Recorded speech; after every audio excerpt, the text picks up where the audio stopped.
고린도후서 1장 15절에서 22절 말씀,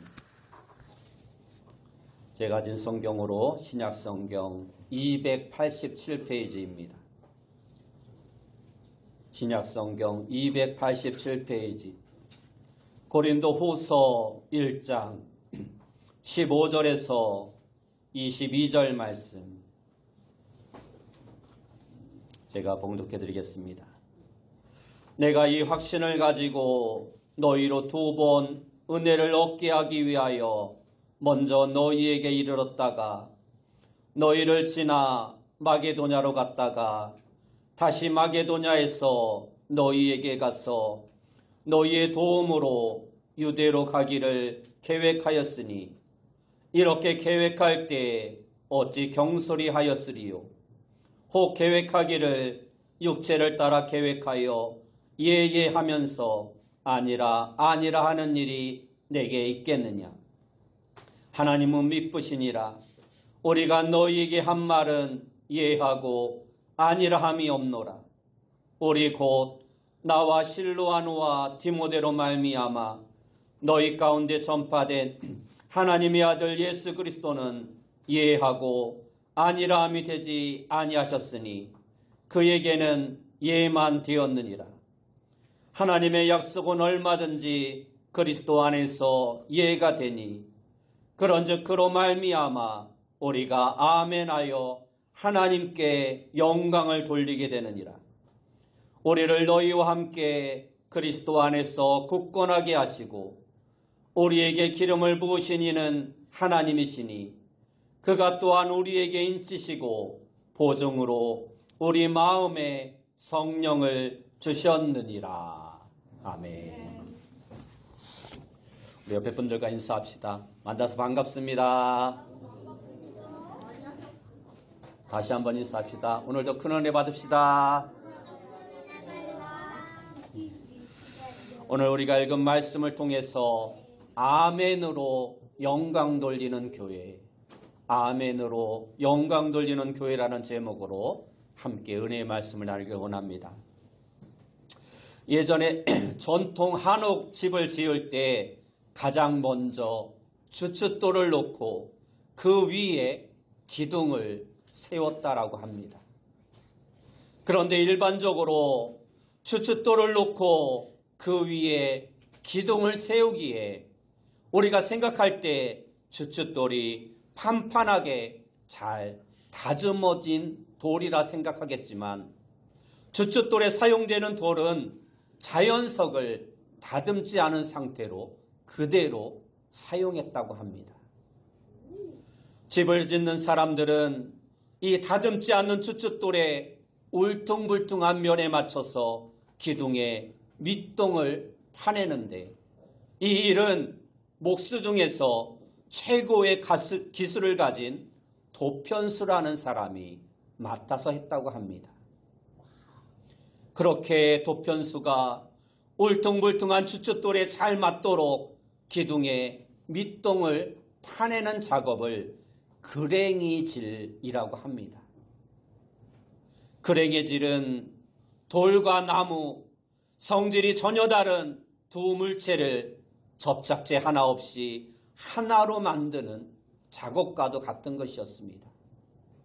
이때 무엇을 중심으로 해서 그랭이질을 하느냐가 중요합니다. 주춧돌을 깎아서 변형시키는 것이 아니라 기둥을 주춧돌에 맞추어야 하는 것입니다. 그렇게 주춧돌을 중심으로 해서 집이 지어질 때 그 집이 튼튼하고 오래도록 유지된다고 합니다. 우리 신앙생활도 마치 그랭이질을 하는 것과 같습니다. 신앙생활이란 예수 그리스도를 주춧돌로 삼고 그 위에 인생의 집을 건축하는 것과 같은 것입니다. 그러므로 튼튼한 신앙생활을 위해서는 주춧돌이신 예수님을 중심으로 우리의 삶을 그랭이질해서 잘 맞추어야 하는 것입니다. 그렇게 예수님을 중심으로 한 그랭이질의 숙성이 바로 참 믿음인 것입니다. 오늘 본문 가운데 나오는 고린도 교회는 분쟁이 아주 많은 교회였습니다. 아비의 어미를 아내로 맞아들이는 반인륜적인 범죄도 용납하고 잘못된 성찬예식이 거행되었으며 부활에 대한 신앙이 뿌리채 흔들리는 문제들을 바로잡기 위해 사도 바울이 눈물로 편지를 써보냈던 교회였습니다. 그러한 가운데 사도 바울은 오늘 본문의 말씀을 통해 자신의 대적자들과 성도들에게 아멘의 신앙이 있어야 이 모든 분쟁을 해결할 수 있으며 잘못된 신앙에서 벗어날 수 있다라고 말씀하고 있습니다. 그 이유는 아멘이라는 것은 단순한 입술의 고백이 아니라 우리의 전인격적인 믿음의 고백을 통해서 나오는 말이기 때문입니다. 우리말 속담에 말이 씨가 된다라는 말이 있습니다. 그런데 희한하게도 가수들이 부른 노래를 보면 그 노랫말대로 이루어진 예가 아주 많습니다. 세상은 요지경이란 노래를 불렀던 신신혜 씨는 여기도 짜가 저기도 짜가 짜가가 판친다 노래를 불렀는데 그 말대로 사기를 당해 많은 물질을 잃었다라고 합니다. 독도는 우리 땅이란 노래를 불렀던 정태가 씨는 실제 독도 명예군수가 되었고 노처녀였던 노사연 씨는 만남이라는 노래를 부른 후 행복한 결혼을 하였다라고 합니다. 돌아가는 삼각지를 부른 배우 씨는 29세의 젊은 나이에 돌아오지 못할 길을 떠났고 김광석은 30즈음에라는 노래를 부르고 나서 바로 그 즈음에 세상을 떠났다라고 합니다. 이처럼 노래가 자기 부른 그대로 이루어진 예가 많다라는 것입니다. 우리 그리스도인들이 자주 사용하는 말 가운데 만국 공용어가 두 가지가 있습니다. 바로 할렐루야라는 말과 아멘이라는 말입니다. 할렐루야라는 말은 여호와를 찬양하라는 뜻으로 하나님의 은혜와 사랑에 대한 감사와 기쁨을 표현하는 말입니다. 그리고 아멘이란 말은 본래 히브리어 동사 아만에서 온 것으로 진실로 그렇습니다. 그렇게 이루어 주소서라는 뜻이 있는 말입니다.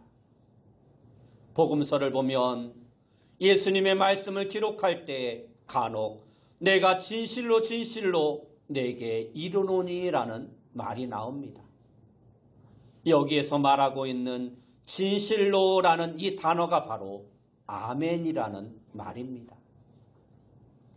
오늘 본문의 말씀 20절 말씀에도 보면 하나님의 약속은 얼마든지 그리스도 안에서 예가 되니 그런즉 그로 말미암아 우리가 아멘하여 하나님께 영광을 돌리게 되느니라 말씀하고 있습니다.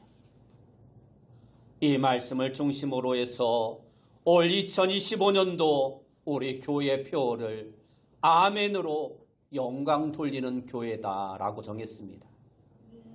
오늘은 이 아멘이라는 말의 의미와 그 말에 포함되어 있는 내용에 대해서 우리가 함께 생각해 보며 은혜를 나누길 원합니다. 먼저 우리는 이 아멘이라는 말의 기원과 이 단어가 성경에 어떻게 쓰여졌는가 그 용도에 대해서 살펴볼 필요가 있습니다.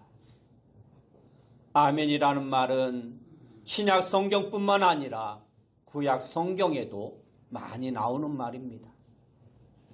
이 아멘이란 단어는 본래 사막 가운데 천막의 줄을 잡아매기 위해 땅에 박아놓은 말뚝을 가리키는 말에서 유래됐다고 합니다. 그러니까 이 아멘이라는 단어에는 본래 요지부동 움직이지 않는 견고함이라는 의미가 있는 것입니다. 그런데 흥미로운 것은 이 단어가 하나님의 이름이나 예수님의 이름으로 표현되기도 했다라는 것입니다.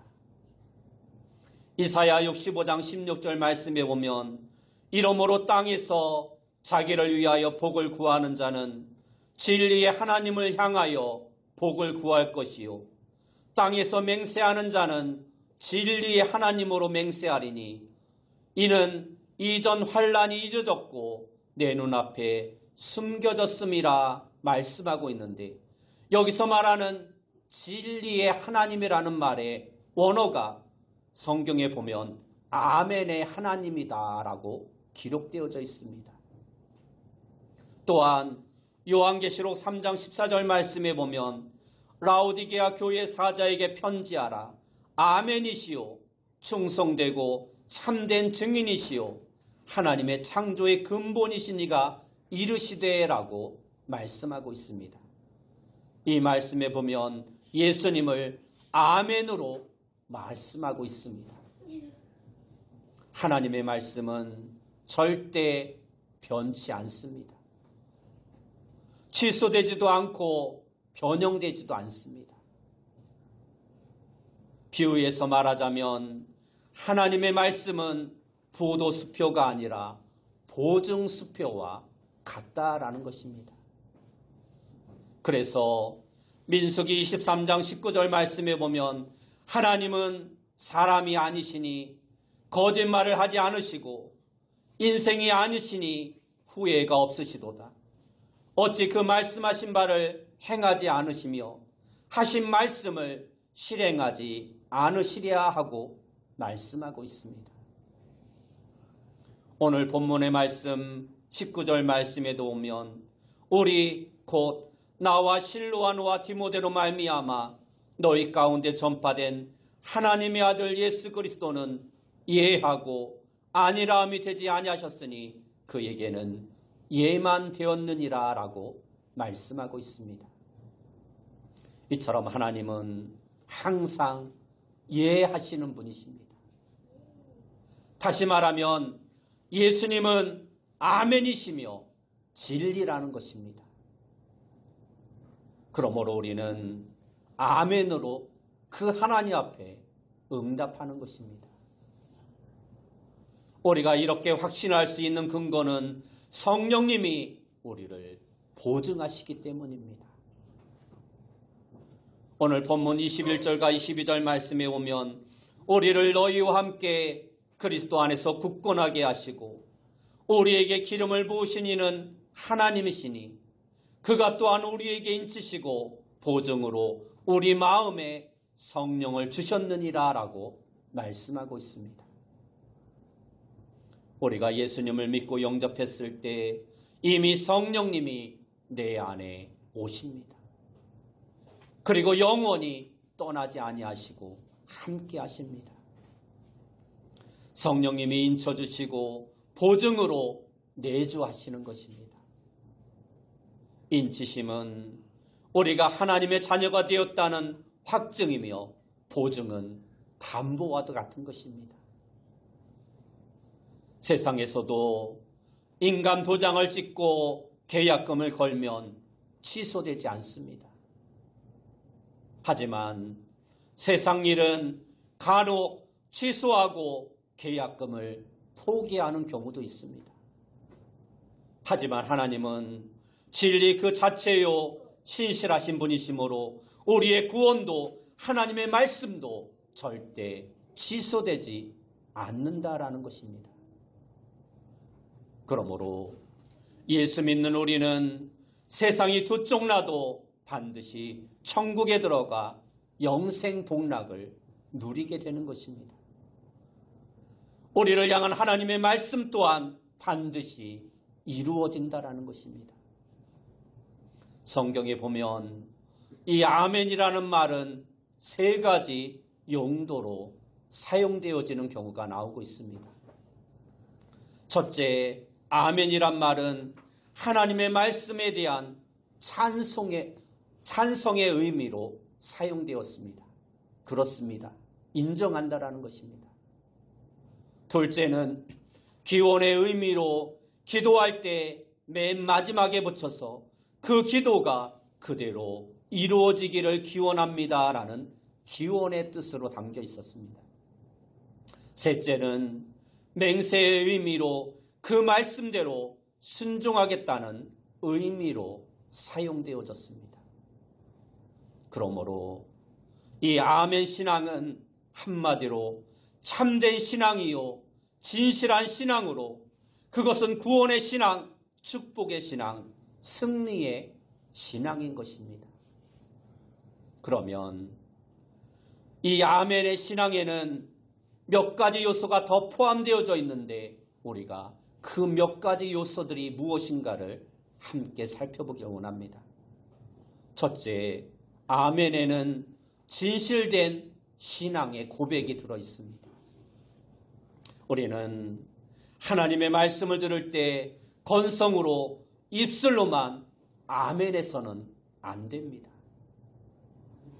마음속 깊은 곳에서부터 나오는 진심의 고백이 있어야 하는 것입니다.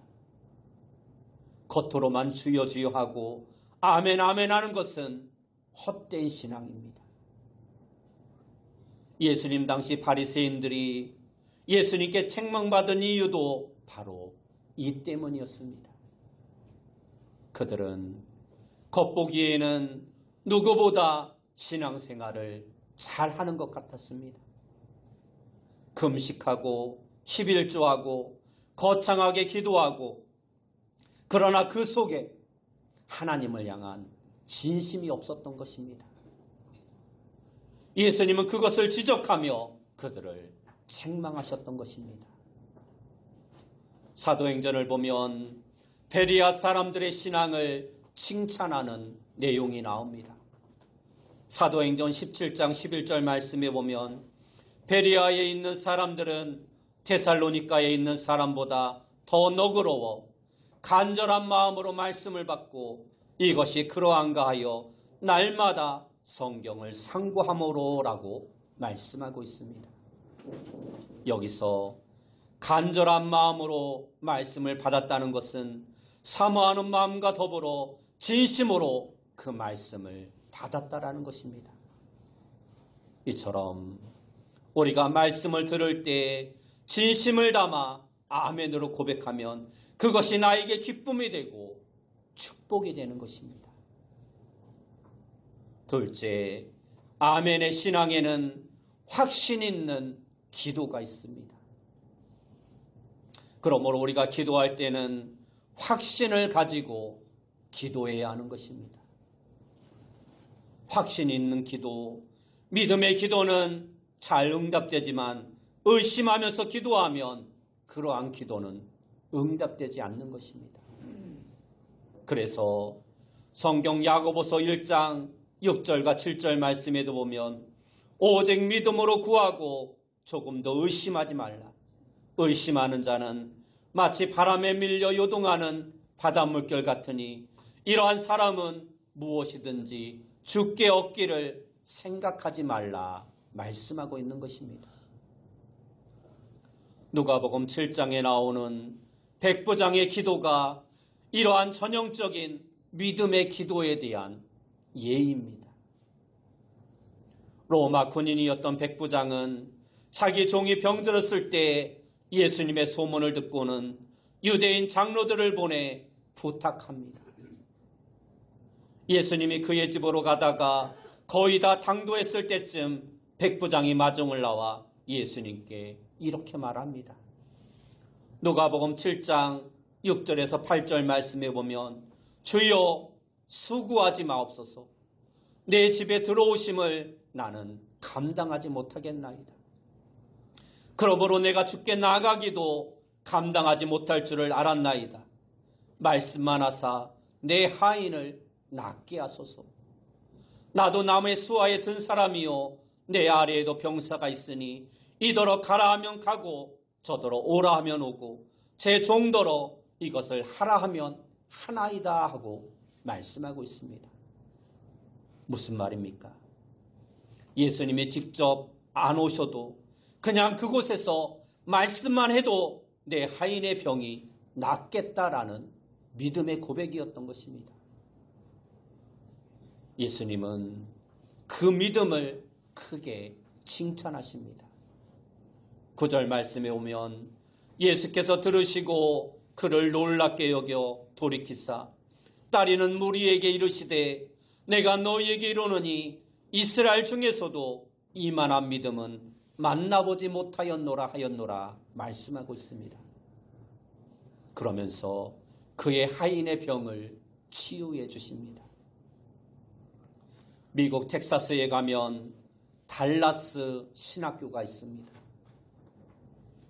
이 신학교는 지금은 유명한 명문 신학교이지만 초기에는 시련도 많았고 폐교될 위기도 많이 있었다라고 합니다. 어려운 위기가 봉착했을 때 설립자였던 루이스 세퍼 박사가 동역자들과 함께 학장실에서 문을 잠그고 기도하였습니다. 그때 셰퍼 박사 옆에 있던 아이언사이드 목사는 마치 어린아이처럼 이렇게 큰 소리로 기도했다고 합니다. 하나님, 당신은 모든 산과 언덕과 수많은 가축들을 보유하고 있는 부자가 아닙니까? 그 많은 가축 중에 일부를 팔아 돈 좀 보내주십시오.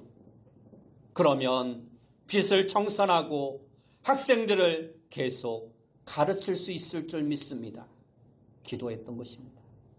다른 친구 목사들은 그의 기도를 듣고는 다 웃었다라고 합니다.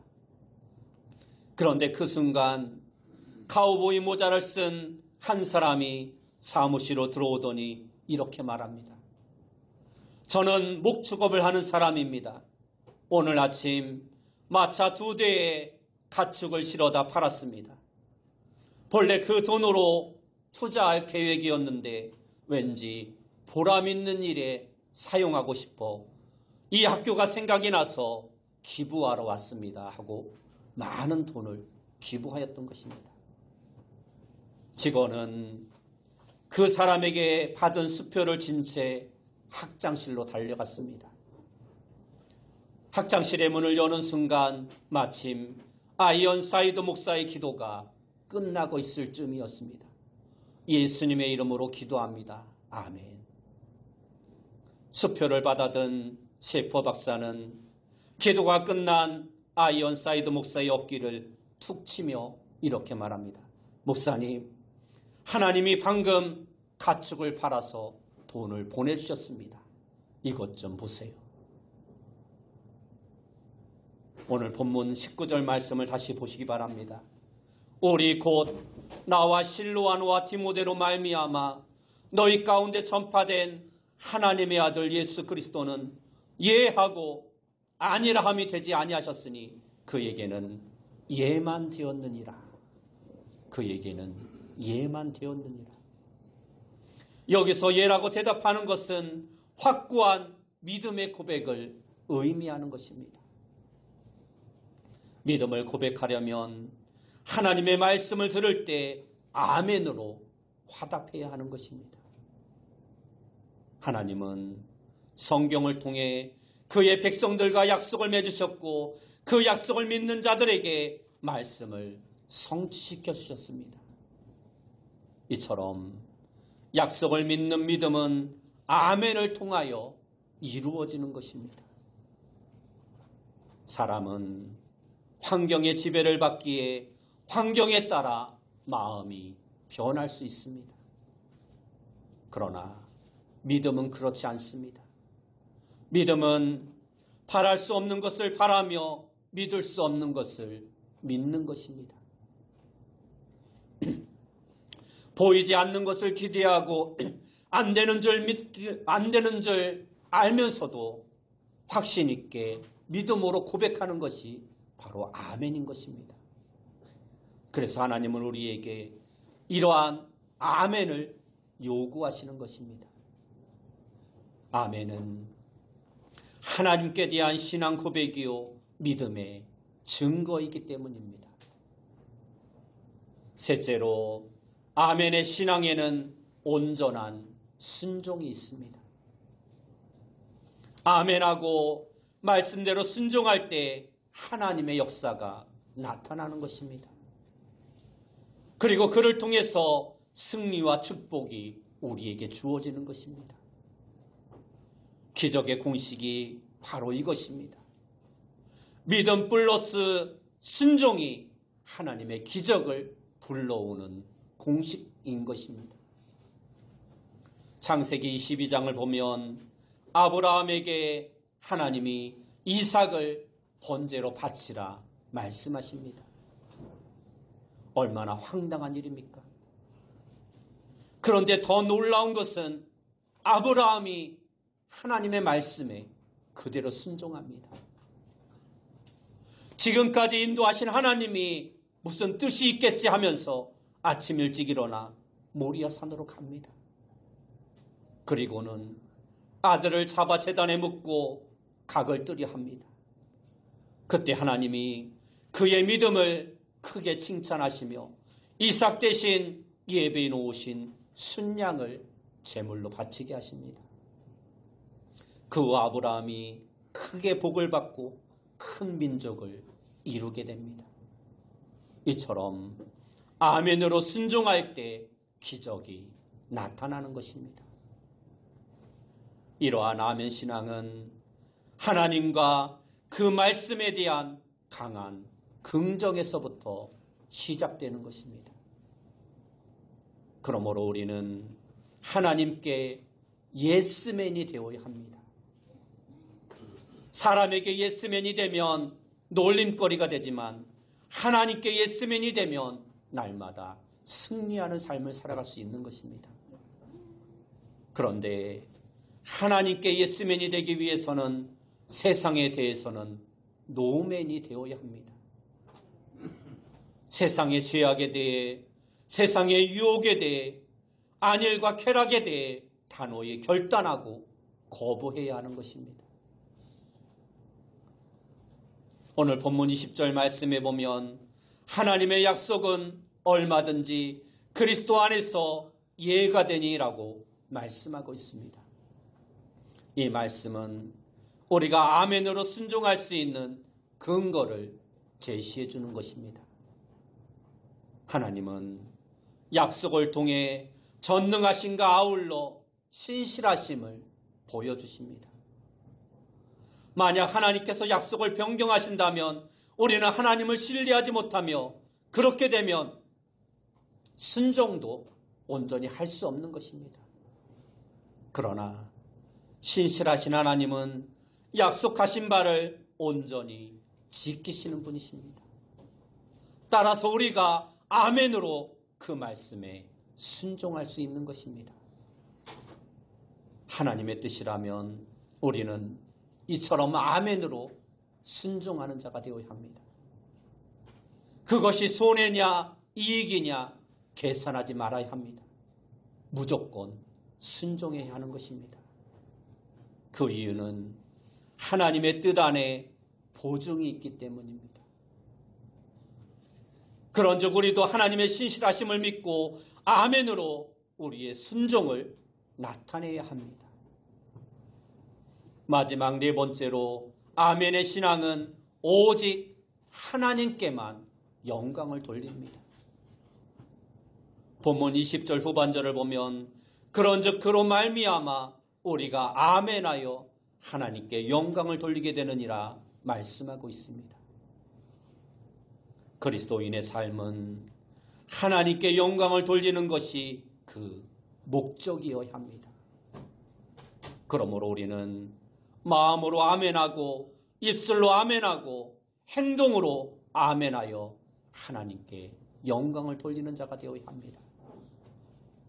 예수 그리스도께서 예하심으로 이루신 구원의 은혜가 바로 나를 위한 것임을 믿을 때 그 믿음이 내 소유가 되며 그로 말미암아 우리가 하나님께 영광을 돌리는 도구로 쓰임받게 되는 것입니다. 그러므로 우리는 어떠한 상황에서도 아멘으로 하나님께 영광을 돌리는 자가 되어야 합니다. 그때 하나님의 복이 우리 가운데 임하는 것입니다. 고인이 되신 황수관 박사는 우리가 아멘을 한 번 할 때마다 우리의 몸속에서 이로운 약이 분비된다라고 말하였습니다. 아멘을 해야 할 순간에 아멘이 나오면 하나님을 향한 정상적인 마음의 준비가 되어 있다라는 것입니다. 왜냐하면 아멘은 성령이 주시는 마음에 감동이 있어야 나오기 때문입니다. 마음의 욕심이나 세상의 잡념이 자리 잡고 있으면 아멘이 나오지 않습니다.